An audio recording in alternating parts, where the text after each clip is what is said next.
मेरे माइक पे आते ही आप लोग इस तरह से शांत होकर मेरी तरफ देख रहे हैं जैसे मेरी श्रद्धांजलि दी जाएगी। नहीं, अगर जिंदा हो तो एक बार जोरदार ढंग से जीवित होने का प्रमाण दे। बहुत देर से आप लोगों का खून पिया जा रहा था। मेरा ऐसा वैसा करने का कोई इरादा नहीं है। शुद्ध शाकाहारी आदमी हूँ, कोई ज्ञान की बात नहीं करूंगा। ज्ञान से मेरा वैसा ही संबंध है जैसा मल्लिका शेरावत का कपड़ों से। कोई ज्ञान की बात नहीं करूंगा। मेरी कविता में आपको कहीं भी दिमाग लगाने की जरूरत नहीं पड़ेगी। दिमाग लगाने की जरूरत इसलिए भी नहीं पड़ेगी क्योंकि मैं दिमाग लगा के कुछ कहता ही नहीं। और सच तो यह है कि मेरे पास दिमाग है भी नहीं। मैं तो इस टाइप की कविताएं करता हूँ जैसे बस और ट्रेनों में नहीं बेचते, झंडू बाम अभी लगाओ अभी आ रहा। आप सबको प्रणाम कर रहा हूँ। प्रणाम करने की आदत बचपन से ही रही है। पहले जब भी घर से बाहर निकलता था, जो भी सामने पड़ जाता था प्रणाम कर दिया करता था। एक बार गाय के धोखे में सांड को माता कह के प्रणाम कर दिया। क्या हुआ कुछ पता नहीं चला। एक हफ्ता बाद जब होश आया तो हॉस्पिटल में पड़ा था। तब से प्रणाम करना बंद कर दिया। और आदरणीय, ये प्रणाम करने के भी खामियाजे भुगत जाने पड़ते हैं। कल मैंने एक बुजुर्गवार को प्रणाम किया। छूटते ही उन्होंने आशीर्वाद दिया कि फसीहत जी खुश रहो, आबाद रहो, यहाँ रहो चाहे इलाहाबाद रहो, तुम्हें न ज्वर हो, न जूड़ी हो, न खांसी हो, तुम्हारा घर स्वर्ग जैसा हो, तुम स्वर्गवासी हो।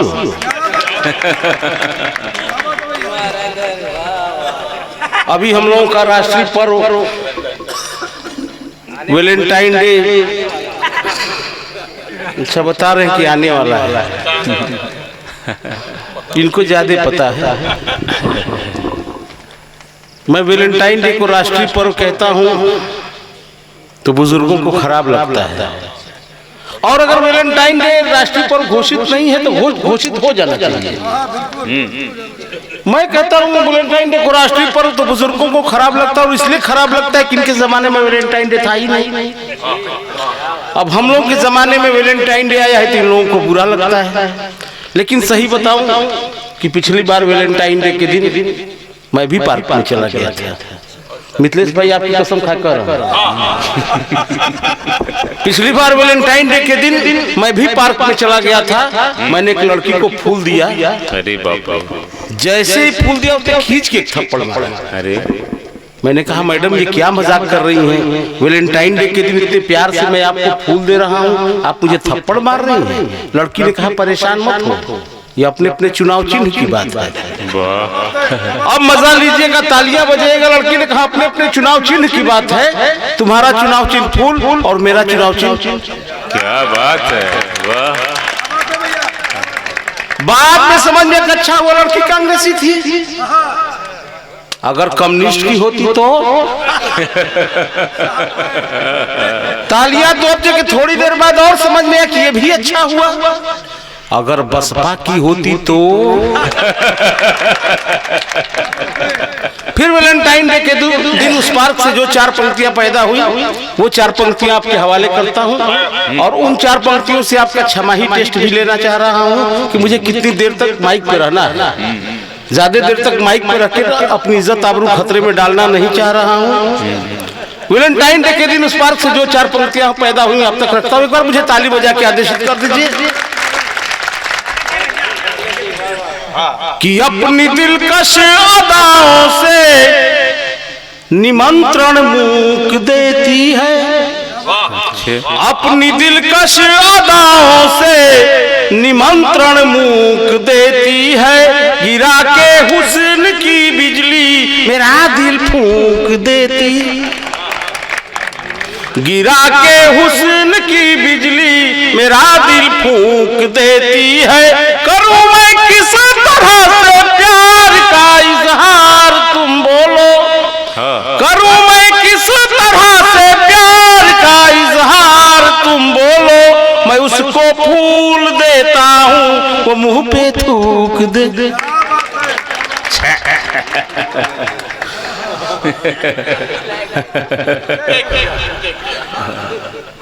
अब आदरणीय भूषण त्यागी जी कह रहे हैं कि ठीक किया।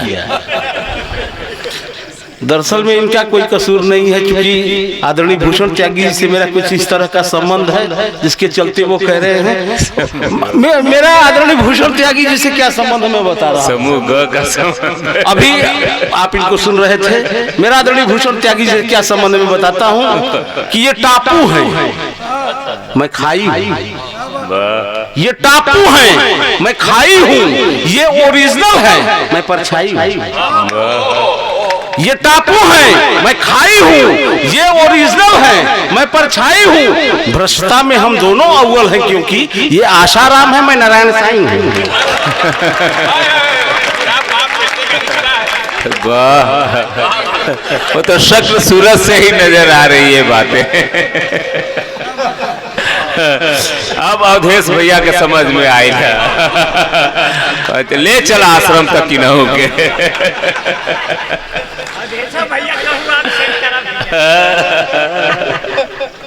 अब आप लोगों को लगा होगा कि मैं अच्छा कवि हूँ। वास्तव में मैं बहुत अच्छा कवि हूँ, बहुत टॉप क्लास का कवि हूँ। यही बात मैं पत्नी से कहता हूँ तो मुझे पागल कहती है।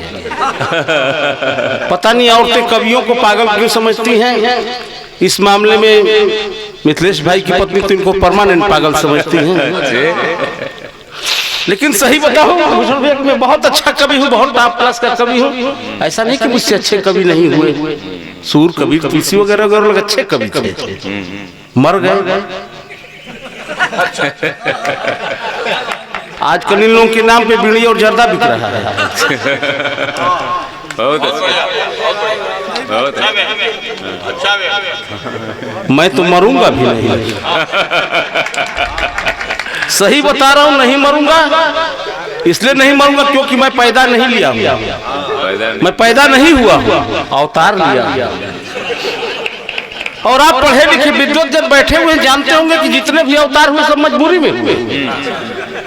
जितने अवतार, रामा अवतार, कृष्णा अवतार, जो भी हुआ मजबूरी में हुआ। इस कलयुग में मजबूरी में मेरा फजेता अवतार हुआ। कब मेरे जैसे हास्य के कवि को मजबूरी में अवतार लेना पड़ता है मैं बताऊं, और अच्छा लगेगा तो जोरदार तालियों से आपका समर्थन चाहूंगा। कब मेरे जैसा हास्य का कवि मजबूरी में अवतार लेता है कि पत्नी हो रण चंडिका, मैं हरि हो रण चंडिका।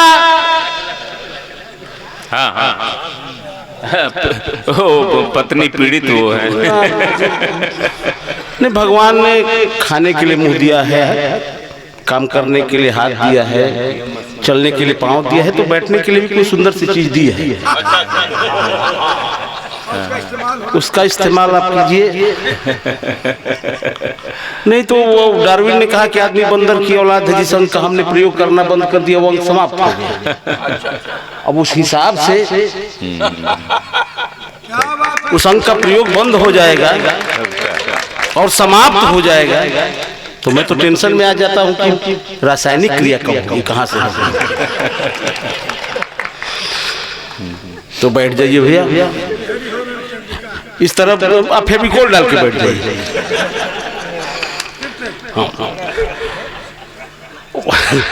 कहाँ था? अच्छा,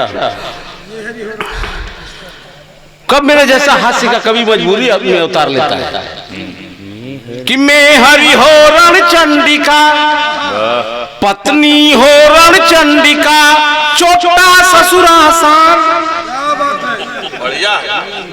पत्नी हो रण चंडिका, छोटा ससुरासार, मिले सास खूंखार जब तब होता अवतार, फजीहत तब होता अवतार। बोलो स्वामी फजतानंद महाराज की।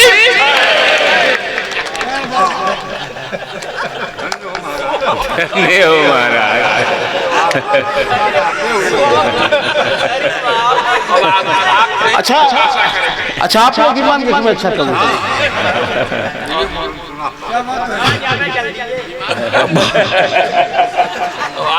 मैं आज ही से अच्छा नहीं हूँ, बचपन से ही बहुत टैलेंटेड रहा हूँ। बचपन में नर्सरी में जब कक्षा 3 में पढ़ रहा था तो गुरुजी ने कहा राम के बाप का नाम बताओ। मुझे नहीं पता तो आजकल के मास्टरों को भी नहीं होता है। नहीं, लेकिन बताना पड़ता है, ये उन लोगों का टेंशन होता है। गुरुजी ने कहा राम के बाप का नाम बताओ। बगल वाले छात्र ने मेरी मदद की। उसने कहा बोल दशरथ दशरथ। मैं झट से खड़ा हो गया, मैंने कहा दशरथ। गुरुजी सवाल आगे बढ़ा दिया, बोले दशरथ के बाप का नाम। इस बार मुझे तनिक भी देर नहीं लगी, मैंने कहा बीसरथ। गुरुजी की सिट्टी पिट्टी गुम। मैंने कहा पूछो पूछो गुरुजी, 10 का पहाड़ा पूरा याद है। राम के उनके पूरे खानदान का नाम बता सकता हूँ। कुछ दिन बाद गुरुजी ने फिर एक दिन क्लास में कहा कि इस क्लास में जो सबसे मूर्ख छात्र खड़ा हो जाए। गुरुजी ने कहा इस क्लास में जो सबसे मूर्ख छात्र खड़ा हो जाए। कोई नहीं खड़ा हुआ, मैं खड़ा हो गया। गुरुजी ने कहा अच्छा तुम इस क्लास में सबसे बड़े मूर्ख हो। मैंने कहा नहीं सर, आप अकेले खड़े थे, अच्छा नहीं लग रहा था। एक समाचार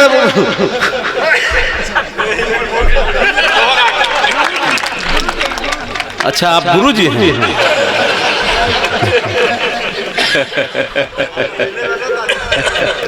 एक समाचार आपने पिछले कई मतलब 1-2 साल के अंदर आपने देखा होगा कि 2 महीना इधर तो मामला रुका हुआ है, 2 महीना 3 महीना नहीं बीत रहा था तब तक एक बाबा पकड़ जा रहे थे।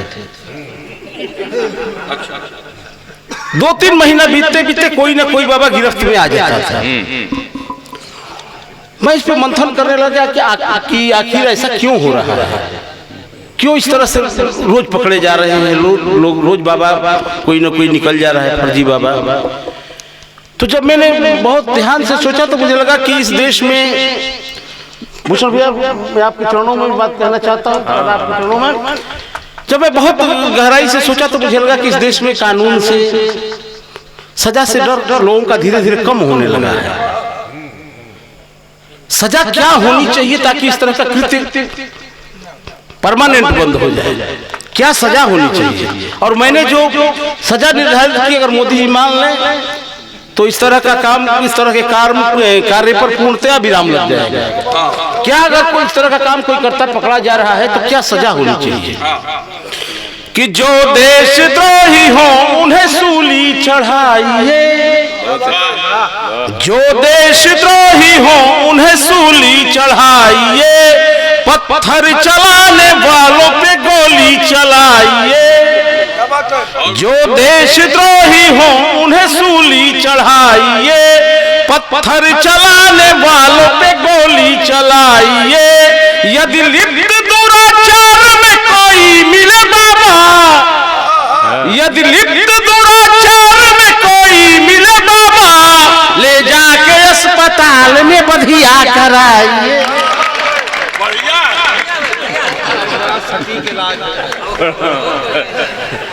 बिल्कुल सटीक इलाज। कल से अवधेश भैया को लोग कहेंगे कि उस कवि को बुलाइए। बहुत अच्छा मंच चल रहा है। बधिया गहमरी अगली बार से अपना टाइटल रख दो। एक बार जोरदार तालियां। चलिए आदरणीय मिथिलेश गहमरी जी का नाम इसके बाद से मिथिलेश गहमरी बधिया हो जाएगा। बार बार अब ये भी टोक रहे हैं, दरअसल में इनका कोई कसूर नहीं है। जिसकी जो आदत पड़ जाती है, संचालकों की आदत होती है कि हाथ से कभी माइक पे आता है तो छेड़ना शुरू कर देते हैं, और जिसकी जो आदत पड़ जाती है वो जाती नहीं है। जिसकी जो आप देखे होंगे, आप आसपास अगल बगल देखिए कि जिसकी जो आदत पड़ जाएगी कतई नहीं जाएगी। मेरे गांव में एक सब्जी वाले के यहाँ बच्चा पैदा हो गया। सुबह सुबह मेरे घर आया, उसने कहा भाई साहब मेरे यहाँ बच्चा पैदा हुआ है। मैंने कहा बच्चा कैसा है? उसने कहा बिल्कुल ताजा है। आदत की बात है, जिसकी जो आदत सबसे पड़ जाएगी वो नहीं जाएगी। एक हिंदी के अध्यापक की शादी, अब जिसकी आदत हिंदी के अध्यापक की शादी हो गई, जिसकी जो आदत है जाएगी नहीं। हिंदी के अध्यापक की शादी प्रथम रात्रि में जब कमरे में गया, उसने पत्नी से कहा कि आप जब तक अपना चरित्र प्रमाण पत्र नहीं दिखाएंगे मेरी बाहों की कक्षा में कदाप प्रवेश नहीं पाएंगे। आदत की बात है। एक घटना आदत पे याद आती है कि एक बस के कंडक्टर की शादी हो गई। और फिर वही बात की जिसकी जो आदत है जाएगी। बस कि कंडक्टर की शादी हुई प्रथम रात्रि में, जब वो कमरे में गया, पत्नी पलंग पर एक किनारे सिकुड़ी सहमी से बैठी हुई थी। कंडक्टर कमरे में गया, उसने पत्नी से कहा कि बहन जी थोड़ा सा उधर खिसक, एक सवारी और आई।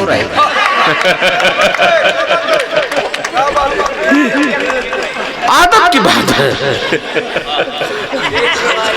एक घटना और याद है कि मेरे यहाँ, मैं यहाँ की बात नहीं कर रहा हूँ, चंदौली जनपद में पता नहीं क्या है, मेरे यहाँ दरोगा जी की शादी। प्रथम रात्रि में जब वो कमरे में गए, उन्होंने पत्नी से कहा कि तुम अपने विषय में सच सच बताओ, वरना 3rd डिग्री अपनाऊंगा और तुम टूट जाओगे। पत्नी सच सच बता दी, शादी ही टूट गई।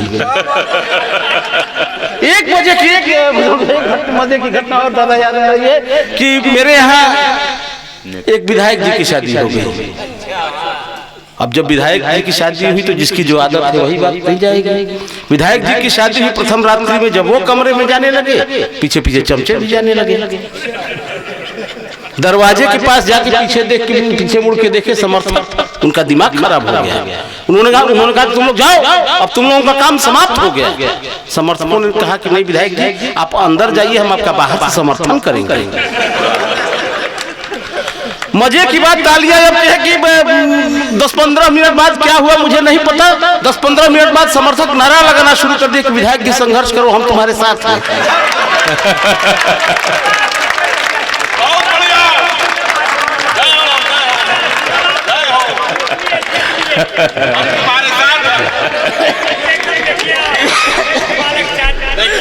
ये भी आपके साथ।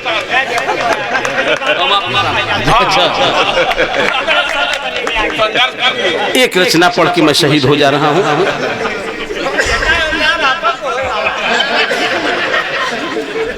आदरणीय भूषण भैया मुझसे बार बार कहा करते हैं कि फजीहत तुम बड़ा बक बक बक बक बोलते हो, बता सकते हो कि आदमी और भालू में क्या अंतर होता है? मैंने कहा भैया ये तो कोई बेवकूफ भी बता सकता है। बोले इसलिए तुमसे पूछ रहा हूँ।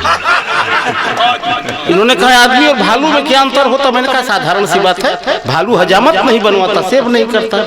इन्होंने कहा तब एक और बात बताओ कि आदमी और बंदर में क्या अंतर होता है? मैंने कहा बंदर अंडरवियर नहीं पहनता। इन्होंने कहा तब एक बात और बताओ कि आदमी और कुत्ते में क्या अंतर होता है? मैंने कहा कुत्ता वफादार होता है।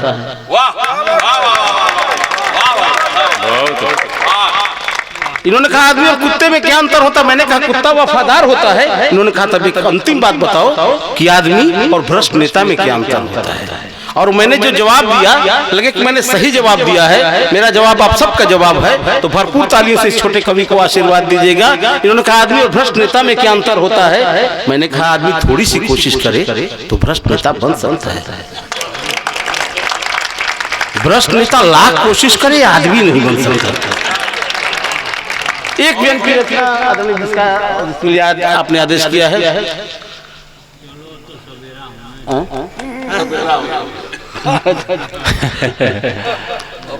हाँ कितना सवेरा आपका बचा ही है।